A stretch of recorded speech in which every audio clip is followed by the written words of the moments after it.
we will have both Kristen and Dr. Asamoah introduce themselves. So Kristen, would you like to go first? Just unmute yourself. Sorry, I lost my unmute button under the chat window that I popped out. That's okay.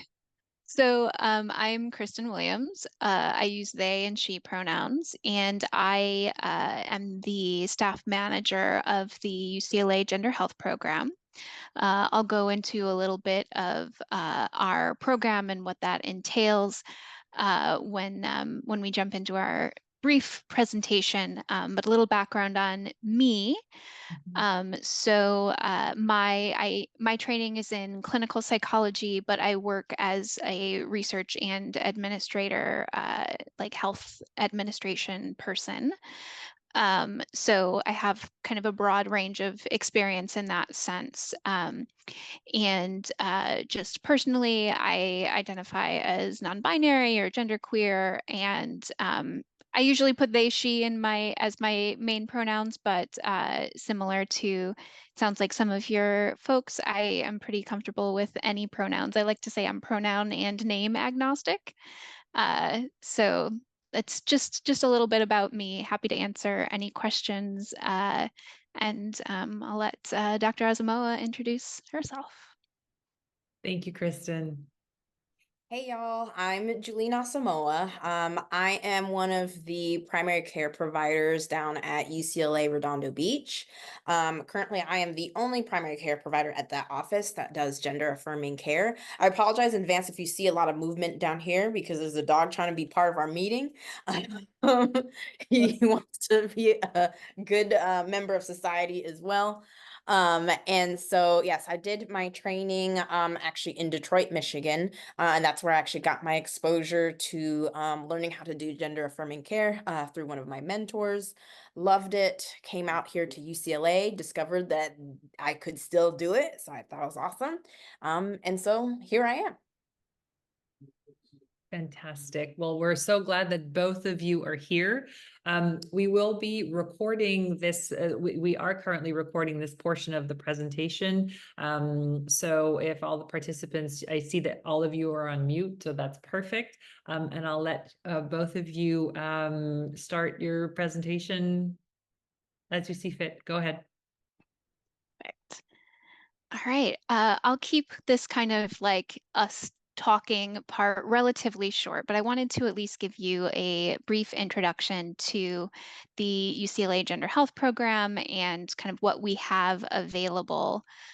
So I'll go over kind of the pillars of our program. I will talk a little bit about the services we have available at various locations, particularly in the South Bay area, and then some of the other relatively close services as we're getting into some of the specialty services. I'll talk about the care coordination team, which is the team that I supervise, getting started with the GHP, and then I will pass it off to Dr. Asamoah, and we can go into Q&A after that. So the pillars of our program as an academic medical center health system, we put our patient care first. That includes primary and specialty care, the care coordination, which again, I'll talk about in a little bit. And then another big part of what we do within the gender health program is internal advocacy and training. So within the UCLA health system, it's a very big system. There's over 400 clinics spread across the greater LA area.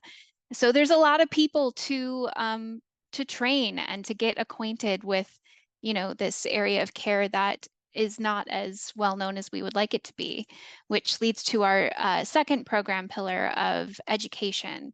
So the Gender Health Program participates in medical student training. We have residency and fellowship programs.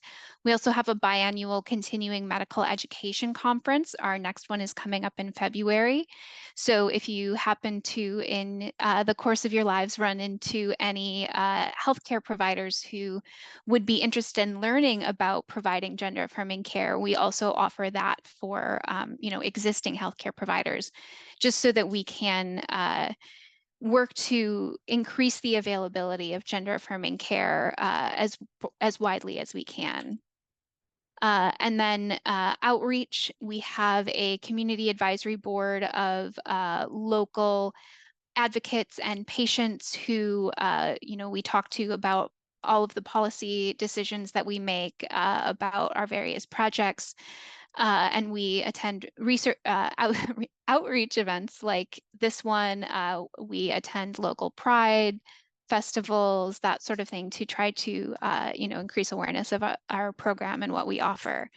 And then, again, as a academic medical institution, we also do some work in research. It's a relatively small part of our program at the moment, but we're working to kind of grow that as well, to really expand the knowledge that we have and improve the evidence that we have, so that we can continue to improve gender affirming care as time goes on.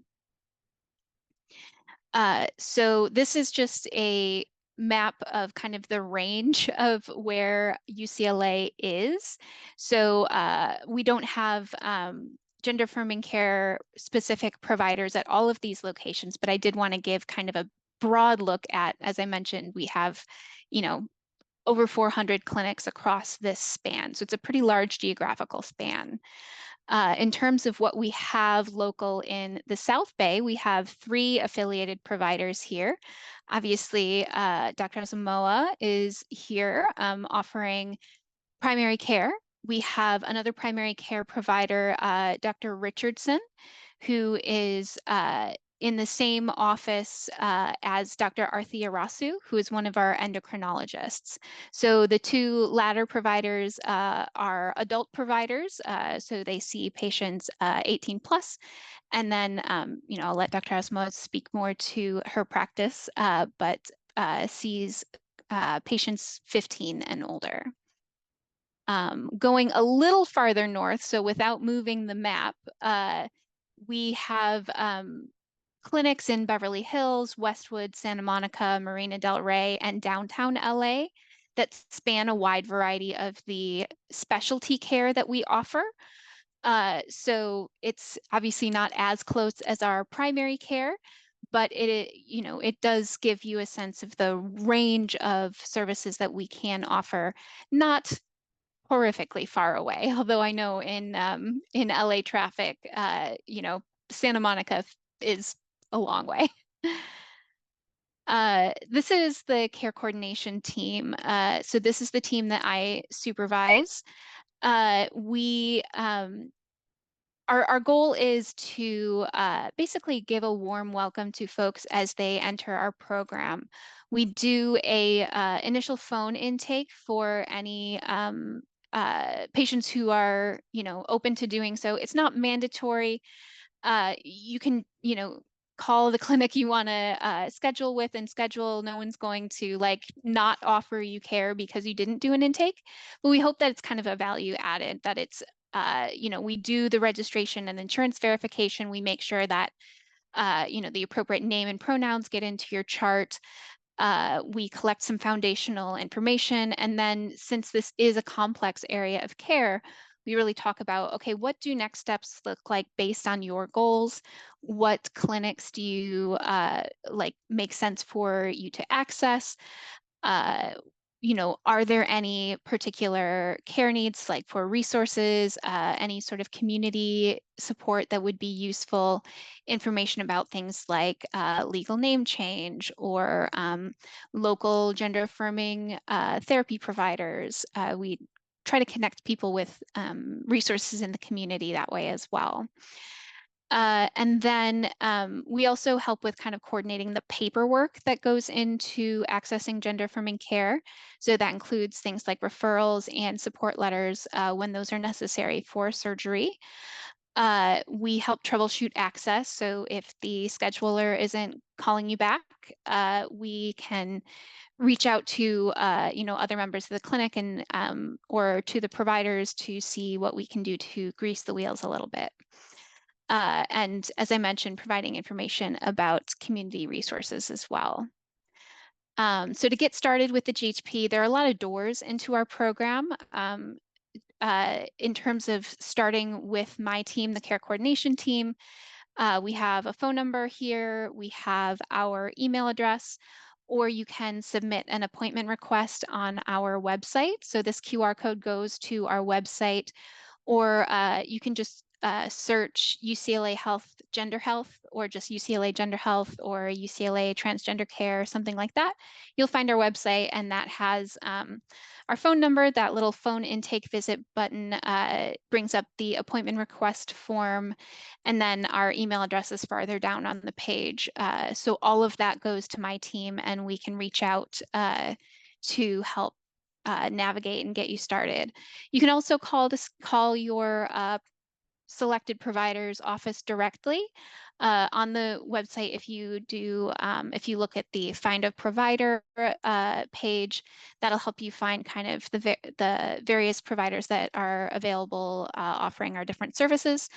And you can always call and schedule directly with them. They may ask you to do an intake with my team, but it's something that can always be declined. Like I said, it's not mandatory. But when people know we exist, people tend to work with us just because we can grease the wheels a little bit. But always totally optional. We want to be a facilitator and not a barrier. So I will hand us over to Dr. Asamoah from here. Awesome. So just to go a little bit further about what I do, like Kristen was saying, I see patients' age is 15 and up. And I do hormone replacement therapy for my patients, depending on what it is that they're interested in doing. I do have some patients who, just want to have a gender affirming care provider, but not be on anything. That's fine too. But like some of my patients, since I also do primary care, I don't only do gender affirming care. Some of them see me as their PCP, so I can do regular things like if you have a cold, you can come see me, but then also some of my patients, especially my younger ones, tend to have their own pediatrician and then are referred to me through consult. For our pediatric patients, they do usually have to go through our gender program first and talk to one of our behavioral health team members first before they can see me. Obviously, with scheduling, doesn't always work out that way, but either way, they get plugged in. I found that a lot of my patients not necessarily go through the gender health program. Some of them find me through word of mouth, or they have a friend that sees me or what have you, or a partner. My patients come from all over. It's not just the South Bay, although the majority of them are living in the area. I have quite a bit of patients that come from the Long Beach area, Carson, Lomita, all of that kind of thing. And then I actually have a few that come as far as like Pasadena. Some of that's just insurance kind of stuff, but I see everybody. And then if you look on the website, it'll say I'm still accepting new patients, so it shouldn't be too hard to see me. I guess because I am the only pediatric provider down here in the South Bay, one of the things that I'm doing is I'm actually working with Dr. Amy Weimer on a program like learning how to do a little bit of more of like, say, puberty blockers for some of our younger patients. Just so that, they don't have to go all the way up to Santa Monica to get that done, just because making that drive myself to go teach, it is painful. So yeah, that's basically what I do. It's just a lot of supporting the patient in terms of getting them to the goals that they want. And it's really fun. So I don't have a whole lot to add. It's just, I guess we could say if you have any questions for us, I think that's usually a little bit easier for me if folks have questions and I can answer as we go. And so asking Kristen too.